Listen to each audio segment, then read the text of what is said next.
গরমকালে আমাদের কারোরই রান্নাঘরে বেশিক্ষণ থাকতে ভালো লাগে না। আমরা সবসময় তাই ভাবি কত সহজে ঝটপট একটা রান্না বানানো যায় বা রেসিপি বানানো যায়, যেটা সবার ভালোও লাগবে খেতে আর ঝটপট হয়েও যাবে, তাই না? তার জন্য একটা এরকম রেসিপি আমি বানিয়ে নিলাম আজকে। এটা ডিনারে রুটির সাথে খুব ভালো লাগবে খেতে, বা ভাতের সাথে লাঞ্চেও কিন্তু ভালো লাগবে। তো চলুন বন্ধুরা, রান্নাটা তাহলে দেখে নেওয়া যাক। তার আগে হোমকুক মৌটুসিতে সবাইকে স্বাগত, অনেক অনেক ভালোবাসা জানিয়ে রেসিপিটি শুরু করে দিতে হলে। রেসিপিটি বানাবো আমি বেগুন দিয়ে, আর তার জন্য লাগবে আমার ফ্রেশ বেগুন, মানে যেই বেগুনগুলো খুব ফ্রেশ হয়, দানা কম হয়, সেই ধরনের বেগুন হলে ভালো হয়। আর একটা আলু আমি কেটে রেখেছি। আলুটা ইচ্ছে হলে দিতেও পারেন, আবার নাও দিতে পারেন, তবে আলুটা দিলে খারাপ লাগবে না, ভালোই লাগবে। বেগুনের পরিমাণটা এখানে আলুর থেকে বেশি আছে। একটা বড় সাইজের বেগুন নিয়েছি আর একটা মাঝারি সাইজের আলু নিয়েছি। আর এখানে একটা প্লেটে কাঁচা লঙ্কা চিড়ে নিয়েছি, কাঁচা পেঁয়াজ আমি একটা বড় সাইজের কুচিয়ে নিয়েছি, আর একটা টমেটো দেখুন কুচিয়ে রেখেছি, মানে পিস করে রেখেছি। তারপরে আমি গ্যাস ওভেনে কড়াই বসিয়ে দিলাম। কড়াইটা গরম হয়ে গেছে। এখন আমি দিয়ে দিলাম সর্ষের তেল। সর্ষের তেলটা দিয়ে দিলাম আমি 2 টেবিল চামচ। যেহেতু এখানে বেগুনের পরিমাণটা অনেকটাই বেশি, আবার আলুও দিয়েছি, তারপরে পেঁয়াজ আছে, সমস্তটাই ফ্রাই হবে, সেই জন্য তেলের পরিমাণটা আপনাদের অনেকের কাছে হয়তো বেশি লাগবে, কিন্তু এইটুকু তেল এই রান্নাটাতে লাগবে। বেগুনের পরিমাণ যদি কম হয় বা ছোট বেগুন হয়, তাহলে তেলের পরিমাণটাও কমে যাবে। সর্ষের তেলটা গরম হয়ে গেলে দিয়ে দিলাম কালো জিরে ফোড়ন। তো গরমকালের বেগুনে বেশিরভাগই দানা বেশি হয়, সেই ধরনের বেগুন দিয়ে কিন্তু এই রান্নার রেসিপিটা একেবারেই ভালো লাগবে না। তাই জন্য চেষ্টা করবেন বেশ সফট সুন্দর দেখে বেগুন কেনার। শীতকালে বেগুনগুলো খুব বেশি ভালো হয়, তো সেই জন্য শীতকালে এই রেসিপিটি আমি বারবার বানাই, বেশিরভাগ করি রুটি খাওয়ার জন্য। তো প্রথমে সর্ষের তেলটা গরম করে কালো জিরেতে ফোড়ন দিলাম, তারপরে দিয়ে দিলাম আগে থেকে কেটে ধুয়ে রাখা আলু। আলুগুলো কিন্তু ডুমো ডুমো করে কেটে নিয়েছি বেগুনের মতো করেই। যেহেতু আলুটা সেদ্ধ হতে সময় লাগে, সেই জন্য আলুটা আগে একটু ভেজে নিতে হবে। বেগুন তো সেদ্ধ হতে সময় লাগে না, হালকা করে আলুটা আমি ভেজে নিলাম। খুব বেশি কড়া লাল করে ভাজার দরকার নেই, একটু হালকা কালারটা চেঞ্জ হয়ে গেলে দিয়ে দিলাম আমি এর মধ্যে আগে থেকে কেটে রাখা পেঁয়াজ কুচি, সাথে কাঁচা লঙ্কা চেরাগুলোও দিয়ে দিলাম। খুব ঝটপট রান্নাটা হয়ে যায়, ভীষণ একটা শর্টকাট রেসিপি বলতে পারেন, আর খেতেও কিন্তু দারুণ সুস্বাদু হয়। যারা রুটি খেতে ভালোবাসেন বা রুটি দিয়ে কী সবজি বানাবেন সেটা ভেবে পাচ্ছেন না, তারা কিন্তু ঝটপট বেগুন দিয়ে এরকম একটা রেসিপি বানিয়ে নিতে পারেন। ব্রেকফাস্টে ও ডিনারে এই রেসিপি থাকলে রুটির সাথে আর কিচ্ছু লাগবে না। তো আলুটা আর পেঁয়াজটা প্রায় ভাজা হয়ে গেছে।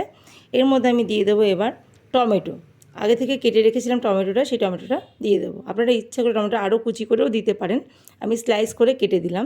এবার সব কিছু একটু নাড়াচাড়া করে ভেজে নিচ্ছি, আর তারপর এর মধ্যে আমি দিয়ে দেবো স্বাদ মতো নুন ও হলুদ।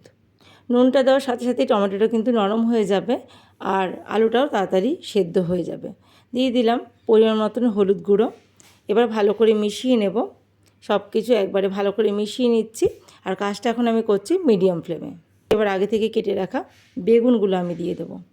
বেগুনগুলো কেটে ধুয়ে ভালো করে তারপর আমি কিছুক্ষণ জলে ভিজিয়ে রেখেছিলাম।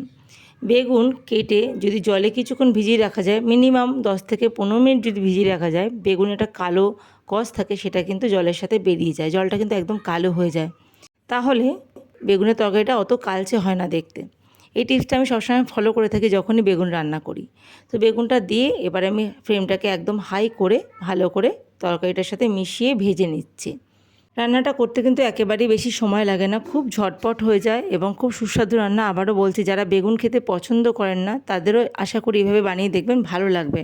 আর সাথে আলুটা দেবেন, খারাপ লাগবে না। তো বেগুনটা দিয়ে তারপর একটু নুন দিয়ে দিলাম সামান্য, কারণ আলুটা ভাজার সময় নুন দিয়েছিলাম অল্প, আলুটা টমেটোটা নরম হওয়ার জন্য। এখন বেগুনটা দিয়ে সামান্য নুন দিয়ে দিলাম। আর বেগুনটা চাইলে আপনারা আগে থেকে নুন মাখিয়েও রাখতে পারেন, যেহেতু আমি সেটা করিনি সেই জন্য পরে নুনটা দিলাম।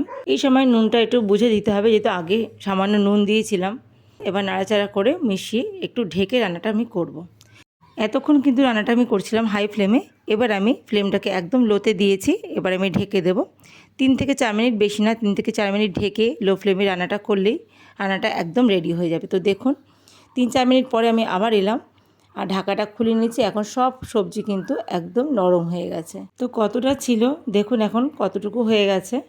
তো সব কিছু সেদ্ধও হয়ে গেছে, রান্নাটা কিন্তু অলমোস্ট রেডি। এবার আমি রান্নাটা নামিয়ে নেব। তার আগে আমি দিয়ে দেবো এখন সামান্য চিনি বা মিষ্টি। বেগুন রান্নায় বা বেগুন ভাজা আমরা অনেকে অল্প চিনি ব্যবহার করি, তাহলে বেগুনে যদি মুখ চুলকায় অনেকের, তো সেটা আর চুলকায় না। আর চিনিটা দিলে স্বাদের ব্যালেন্সটাও ঠিকঠাক আসে, সেই জন্য আমি এখন ব্যবহার করব স্বাদ মতো মিষ্টি। তো আপনারা যদি মিষ্টিটা না খেতে চান তাহলে স্কিপ করতে পারেন, তবে মিষ্টিটা দিলে টেস্টটা কিন্তু দারুণ আসে। চিনিটা দিয়ে এবার আমি ভালো করে মিশিয়ে নেব চিনিটাকে। আর এখন কিন্তু গ্যাসের ফ্লেমটা একদম হাইতে আছে।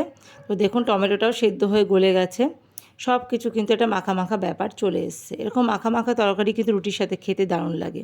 তবে এই রেসিপিটা যদি শুধু রুটির সাথে ভালো লাগে তা নয়, গরম গরম ভাতের সাথে প্রথম পাতে বেশ ভালো লাগে খেতে। আর যারা বেগুন পছন্দ করেন তারা তো এই তরকারিটা খুব ভালো খাবেন, আর যারা বেগুন পছন্দ করেন না, বেগুন সবজিটাই খান না, তাদেরও আশা করি ভালো লাগবে, মন্দ লাগবে না। তাই একবার প্লিজ এভাবে ট্রাই করে দেখবেন বাড়িতে, আশা করছি খুব ভালো লাগবে রেসিপিটি। তো নামানোর আগে দিয়ে দিলাম এখানে ধনেপাতা কুচি।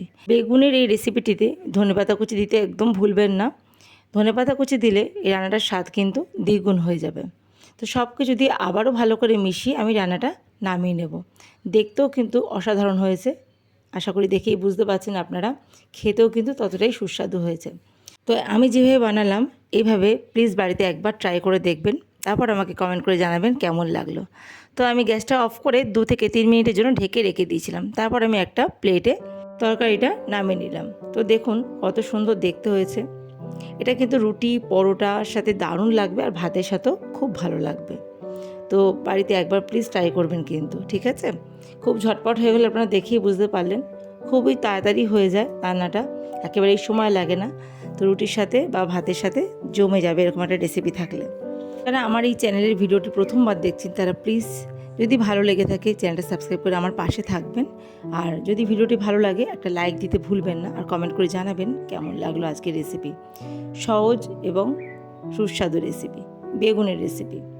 তো আজকের মতো এইটুকুই, দেখা হচ্ছে নতুন একটা রান্নার রেসিপি নিয়ে নতুন একটা দিনে। সবাই ভালো থাকবেন, সুস্থ থাকবেন এই কামনা করি। এতক্ষণ ভিডিওটা দেখার জন্য অসংখ্য ধন্যবাদ জানাই আপনাদের।